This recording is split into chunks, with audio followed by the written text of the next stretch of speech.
Alex, you good? All right, we'll go ahead and get started. We'd like to welcome six-time PGA Tour winner Rickie Fowler to the interview room here at the Cognizant Classic in the Palm Beaches. Rickie, this is your 15th start where you won back in 2017. What's it like to be back?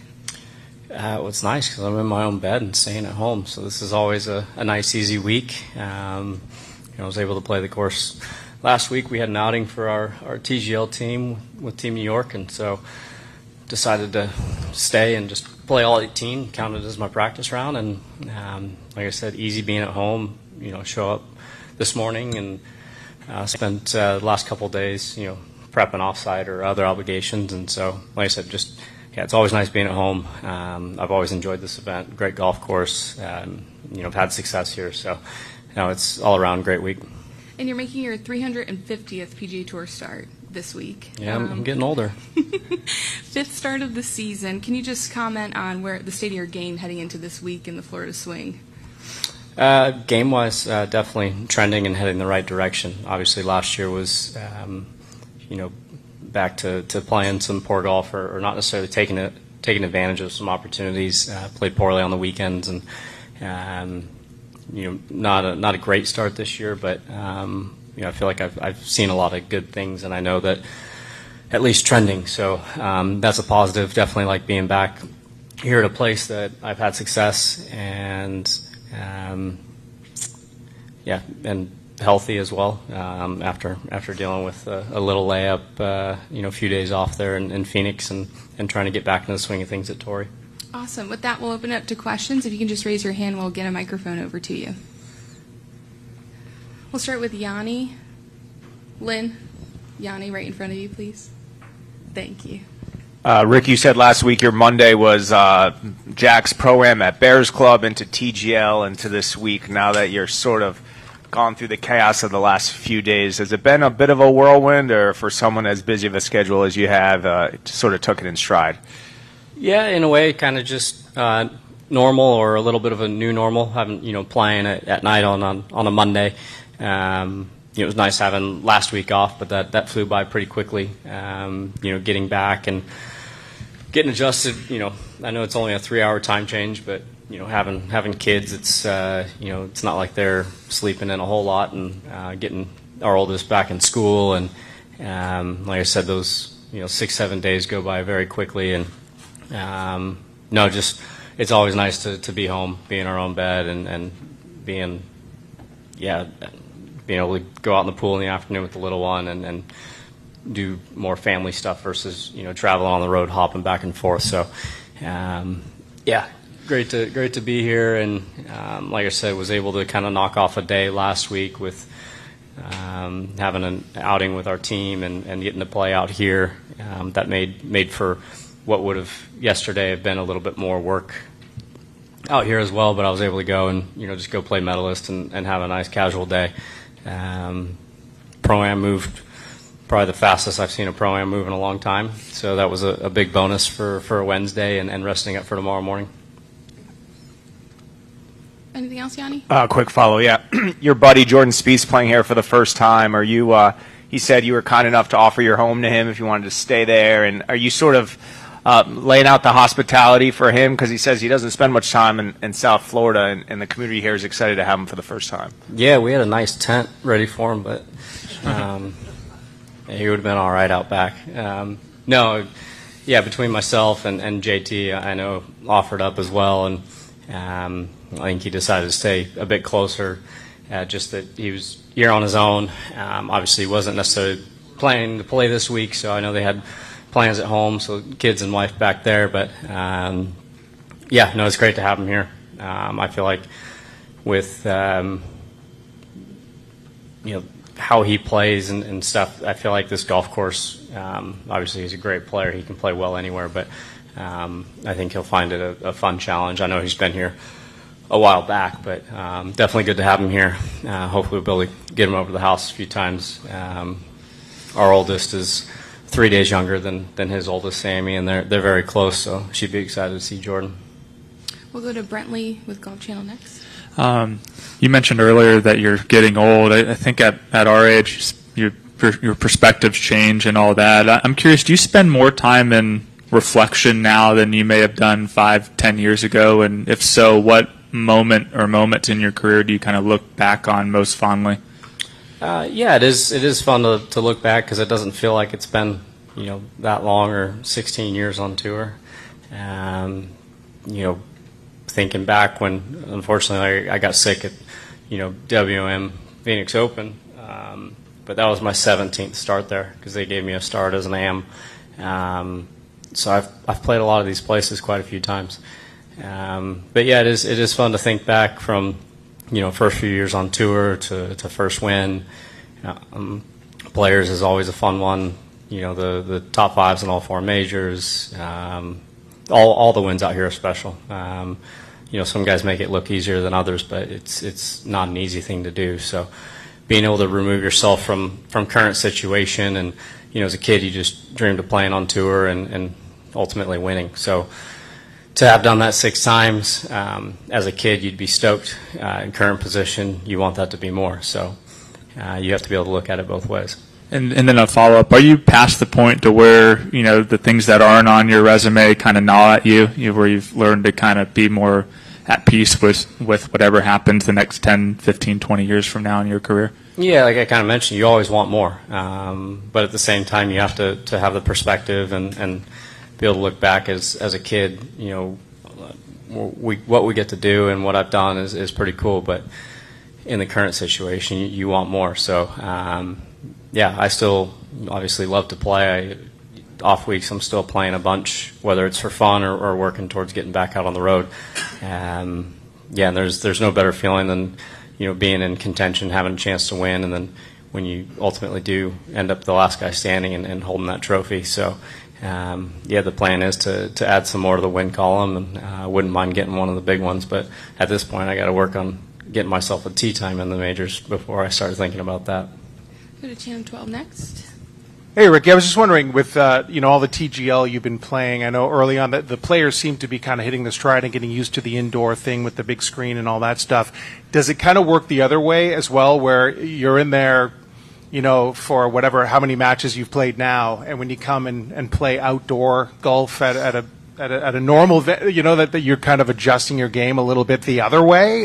Does it mess you up in any way when you're playing normal PGA tournament golf? No, I don't think it messes you up. I feel like it can help in ways. I feel like in there, it can simplify it in a way as far as point and shoot, try and hit a straight one right where you're looking, instead of trying to hit certain shots or maybe get too cute. Just, a straight ball on there still goes straight. I know guys have talked about different curvature, and sometimes it doesn't feel like it matches up, but no, there's definitely been some benefits, I feel like, to it, and like you talked about, the play in there has gotten better, and I feel like it's just been guys being able to spend more and more time and get more and more comfortable with it. It's not real golf, but it's as close as you're going to get within a simulator setting, and some of it is kind of learning that game and how it works and what you need to do in there. There's some things that are a little different, obviously, chipping and different things, bunker play and putting on a synthetic surface, but at least we're all getting better in there. I think it's gotten to the point where it's a little more entertaining. At least I feel like people want to see good shots and putts made versus holes being won with pars a lot of times. So it's been great. I've had fun watching other teams play and us as players. I think universally it's all the guys are having a great time in there, and I think you can see that. We'll go to Tom next. You hope the putting translates from last week, right? I mean, you're still trying to hit your lines and make putts, so it definitely does translate. It's just as you guys know, putting on synthetic versus on a real green, there's definitely some differences, but left edge putt is still left edge. So, Rickie, for many years here, the winning scores, there were very few double digits under par. Last 4 years, it's been 13 or 14 under par has been the average. What is the difference in the course in the last 4 years? Out here, a big thing is how firm the greens can get and what the wind's doing. Obviously the course is soft right now. Greens are still soft. Hopefully that'll, change throughout the week and dry out, but it's very much a second shot or approach golf course. Obviously, there's plenty of water in play. There's a handful of key shots that can be the difference in maybe having a putt at birdie to walking away with double or potentially more. So it's a very penal golf course, and like I said, in those handful of key shots, it is a golf course. If you drive it well and control your golf ball, you can shoot some good numbers. But yeah, I've always loved this place because you don't necessarily have to go low or make a lot of birdies to win. If it stayed like it is right now and there's not much wind, you're going to see some lower scores. But typically wind is a factor down here, and when you're playing this golf course with such kind of fine margins of what a good shot is, and when you're grabbing another golf ball out of the bag, it's tough. But I've always enjoyed playing here from junior golf. Played I think once in a junior event. I've played this event quite a few times. I think it's a nice challenge. We'll go back left, then Paul, and then Dave. Rick, you clearly mentioned you've played here a lot. What would you make of the overseed around the greens and on the fairways? How is it going to make the course play different than the years past? I think overseeded rough may play, if anything, easier than Bermuda rough. A little bit more control. You can sometimes get the ball to, fly a little bit softer, spin a little bit more from the rough. Bermuda rough, as you all know, just about anything can happen, especially when these greens get firm. It gets very hard to play to small sections. Hopefully it continues to dry out. At times with either Bermuda fairways or overseeded, you can get mud balls, and mud balls around this place are no fun either. But I would say coming into this week, it's probably the best condition I've seen the golf course leading into the tournament. So I think they've done a great job, and I know that's something they've been focusing on to continue to elevate the condition of the course, and not just for this week, but for the year round and everyone that plays here. Paul with PGAtour.com. Hey Rick, just equipment question for you. Just wondering how much involvement, if any, you had with Cobra's new driver line. Kind of any feedback you gave, or any stuff in the development process you were involved with.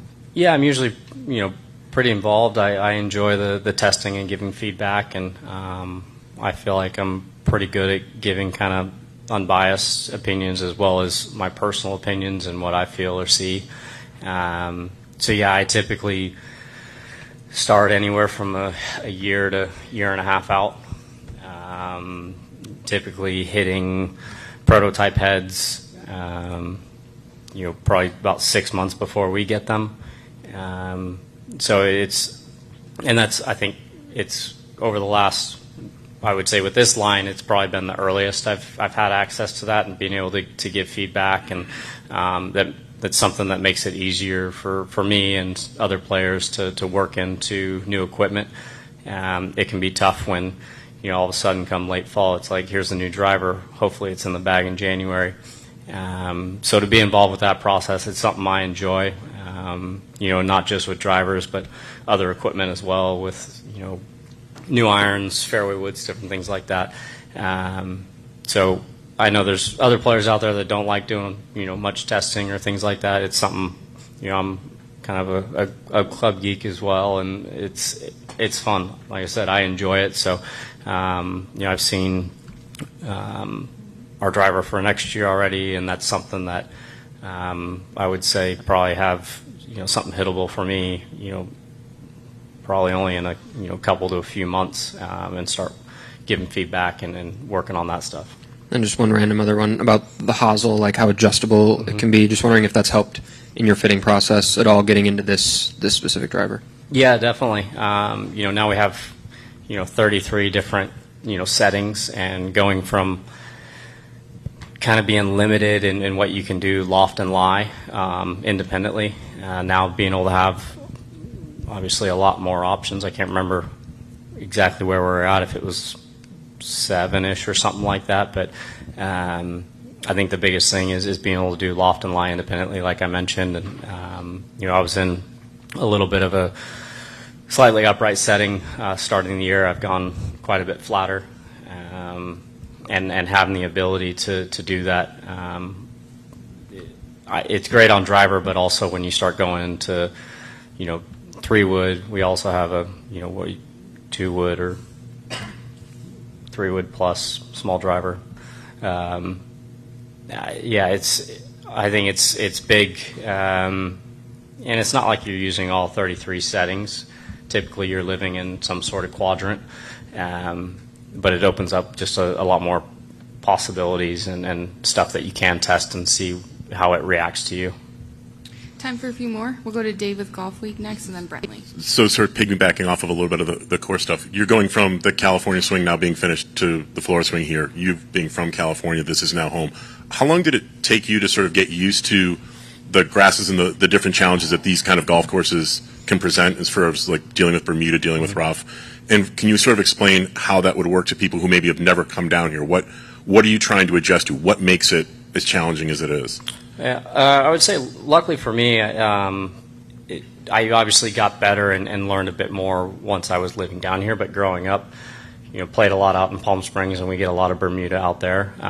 So I was exposed to multiple grasses from a young age, and then junior and amateur and college golf, you travel and you're playing on a bunch of different stuff as well. So I feel like I've been pretty well-rounded from a young age. But Bermuda. Tight, grainy Bermuda. There's a big difference in where that grass is laying, and it can make a very simple pitch shot, a completely different shot. And people that haven't played Bermuda and having the grass laying back into you and the ball sitting down a little bit, there's times you're just hoping you have a chance, or there's an option of being able to putt it. You don't want to mess with trying to clip it perfectly, but there's times where there might be a bunker in the way, and you just close your eyes and pray to God and hope that something comes out halfway decent. Because we deal with it a lot down here. It's part of it, but it's so lie dependent, and what shot you have in front of you. So this week you're not going to see much of that with it, overseeded everywhere except for the greens. You'll start to get into that. Bay Hill, you get some tight ones at Players, and now we're down here, this part of the country, and that's what you have. Do you think, and just a really quick follow-up, do you think that living down here now year-round, that it's helped to improve your short game a little bit because it requires a lot more precision? Not that you can get away with more in other types of venues and other kind of setups, but there's less margin for error, it sounds like, down here, and if you're playing in that, you'd probably get a little bit sharper. Yeah, I think it can go kind of either way. If you're struggling and this is all you're, trying to go dig it out of the dirt into the grain, it could go the wrong direction. But it's definitely going to let you know where your technique is at, and when you're chipping well down here, you go anywhere else and you have a lot of confidence. So yeah, it's definitely something. Any of the places around here, especially this time of year, are in great shape. Usually going to be pretty tight and hitting shots around the greens. If you're hitting them how you want here, you're going to have zero issues elsewhere. Back to Brentley. I'm sure you're aware of Luke Clanton, and I've heard of him. and the opportunity he has this week through the PGA Tour U, the Accelerated. He's a made cut away from a PGA Tour card. As someone who was basically Luke Clanton 16, 17 years ago, what goes through your head when you think about like these kind of pathways now for Luke Clanton to basically get his PGA Tour card while he's still in school? It's great. I mean, he's still, in a way, he's earning his way out here. I don't think anyone's going to argue that he hasn't played some very good golf. It's been impressive to watch. It's been fun. It's in those situations. It's tough. I know, a bunch of people are asking him about it. He knows, what's at stake, and sometimes it's hard to remove that and just go play golf. But he's a great player. Whether it happens this week or not, he's going to be fine. He's shown that and proven it. So, no, I think, having Q School back as an option to the tour and other pathways, whether it's through PGA Tour U to, guys, coming off of DP. I think you're gonna see guys have success following, earning their way through all those platforms. I know there was talks of in past, the percentage or how many guys kept their cards after Q school and different things like that. I know trying to make that as high a percentage as possible, but between Q school and through Corn Ferry and these different avenues, guys are definitely earning their way. Like I said, it's nothing that's being given to them, and I've had fun watching Luke play. Like I said, he's earned it. He's played some really good golf, and hopefully he can get it done this week. With that, we thank you, Rickie, for the time, and good luck this week. Thank you.